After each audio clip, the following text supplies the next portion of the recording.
म चाहिँ धोजे डाँडाको अब नजिक आइसकेको छु। अत्यन्त यो चाहिँ स्टेयरहरू बनेको रहेछ, स्टेपहरू निकै हिँड्नलाई सकस बनेर रहेछ। धोजे डाँडाको म आइसकेको छु।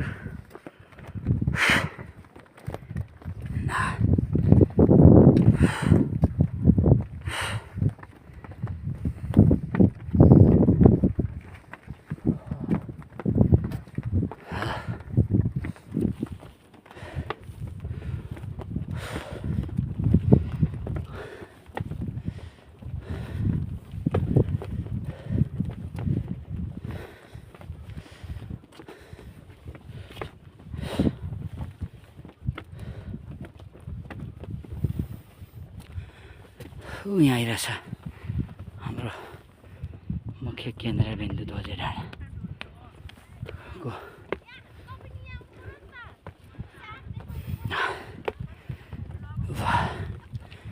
टिकटक बनाउनेहरूको पनि भिड रहेछ।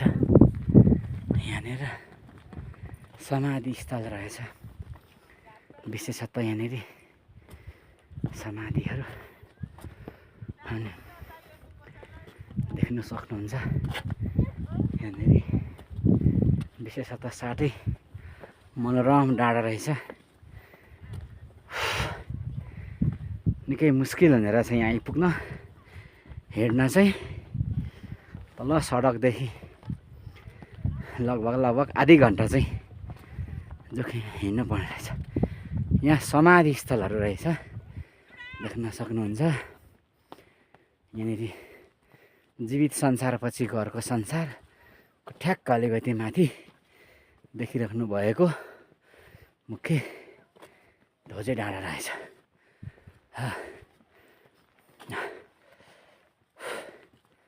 अब म लगभग 5 मिनटको अन्तरमा त्यहाँ पुग्छु कि भन्ने मलाई लागेको छ।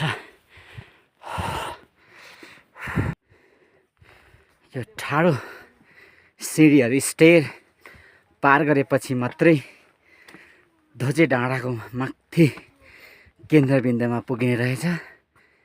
यो देख्नुहुन्छ तपाईँहरूले। लगभग पहाड नचढ्ने बानी नभएकोहरूलाई त यो त निकै गाह्रै हुने रहेछ। मलाई पनि गाह्रै भइरहेछ।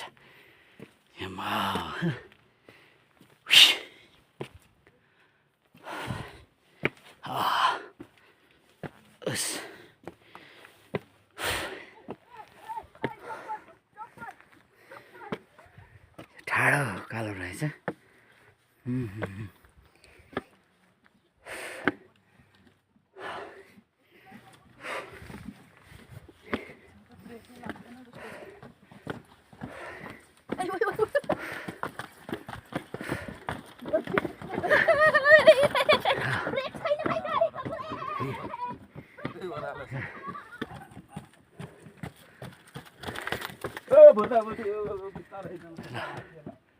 यहाँ चाहिँ लगभग यस्तो कालो आउनुपर्ने रहेछ। यहाँ चाहिँ हिँड्नु नसक्नुलाई गाह्रै हुने रहेछ। लगभग अब म अन्तिम केन्द्रबिन्दु धोजे डाँडा आइपुगेँ, देख्न सक्नुहुन्छ। यहाँ चाहिँ ओके ल धोजे डाँडाको अन्तिम केन्द्रबिन्दु आइपुगेको छ।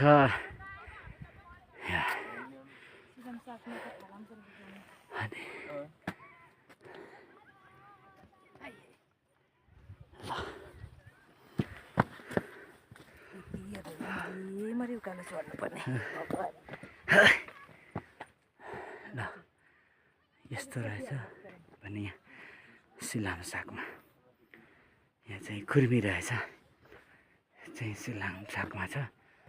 अब धोजे डाँडाको चुचुरोबाट हेरौँ हामी यहाँको दृश्यहरू।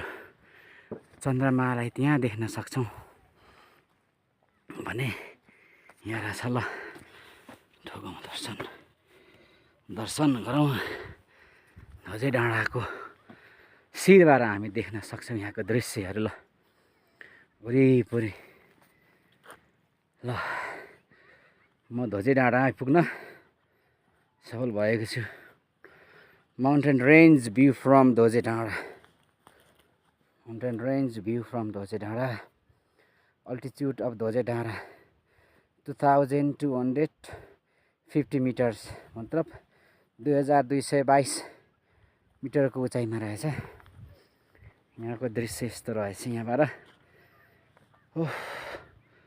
लगभग त्यो तल्लो हाइवेबाट यहाँ आइपुग्न झन्डै आधी घन्टा झन्डै लगभग लाग्दो रहेछ। सक्नेहरूलाई नसक्नेलाई त 1 घन्टै लाग्ने रहेछ भन्ने लाग्यो। ल यतातिर खेती रहेछ। ध्वजे डाँडाको मुख्य यहाँ चाहिँ खुर्मी प्लस इलाम साकमाको राखिएको रहेछ। ल हस् त धन्यवाद।